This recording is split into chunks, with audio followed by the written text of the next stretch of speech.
slowly dropping over the next couple of days. The weekend a little chillier than we expected. Oh yeah, we expected it. Yeah, about a week ago we were thinking this was going to happen, and certainly it has.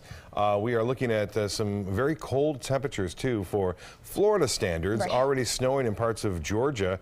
Expected to snow there, I should say, tomorrow, and snowing already in Houston, Texas. So this is a pretty big storm system. Beautiful shot here by Fred Seeger showing some nice photo there of the sun setting. Appreciate that shot. And boy, look at all this rainfall and snow over into Texas. All this associated again with a fairly significant storm system, which will bring us a good chance for some much needed rainfall here. We're expecting quite a bit of rain, maybe an inch, maybe more in some isolated areas before it's all said and done. I think everyone will get in the act of that as far as the rainfall goes. And as I said, some of it could be rough going for some of the folks. You can see that rain stretching now from the Carolinas all the way over to Georgia now, and then mainly rain through Alabama and then into Texas. That's where the snow is falling. And some of it is fairly heavy right now. But for us, some showers to the north of us, pushing off to the northeast. Not much going on here. A few showers just off the shores of Clearwater Beach and Sarasota, Manatee County.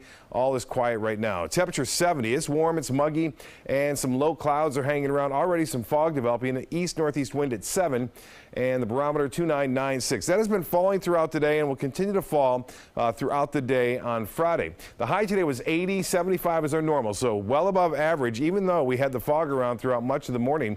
86, the record set in 1972. No rainfall to report, and for the month we're well below average, and we were below average in November. Looks like we'll see that will be changing significantly on Friday, especially Friday evening and Saturday morning.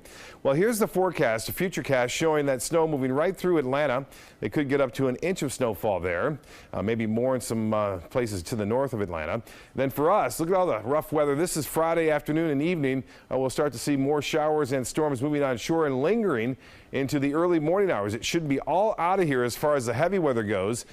By sunrise on Saturday, we could still see some lingering showers up until midday, but behind it, things turning much colder and windier. Small craft advisories will be with us throughout the day on Saturday for coastal locations and all the way into Saturday night. Here's the rainfall forecast as far as the rainfall totals go. You can see most of the area in the 1-inch range, and the purple area could get up to nearly 2 inches of rainfall to the north of us, but this may change and vary a little bit depending upon where those storms set up. There is the potential for thunderstorms, especially tomorrow late afternoon and evening. Some of those storms could be strong to severe, and we could even see a few isolated tornadoes. That chance small at 5%, but it doesn't take much for these storms to spin up a waterspout and bring some problems to the coastal locations. So that's what we have in store for us. And then the cold air is set to move in throughout the day on Saturday. The coldest day will be Sunday, and Monday morning it will be very cold into the mid-40s. For boaters, it shapes up like this tomorrow. Morning fog around. Southeast winds turn to the south at 5 to 10 knots, picking up to 15 in the afternoon. Seas building too. Seas will be building up to 3 to 5 feet on Saturday, and the Gulf water temperature very warm, 70s, mid-70s right now. Here's a look now at the tides on your screen. The next high tide will be at 2:26, and the forecast tonight: fog and warm, 70 for your low. Tomorrow, mostly cloudy, fog in the morning, a good chance for showers, mainly in the afternoon and evening, and they extend the forecast 100% chance for rain. On Friday night, Saturday morning, things start to taper off. We turn cold and stay pretty chilly right through Thursday of next week.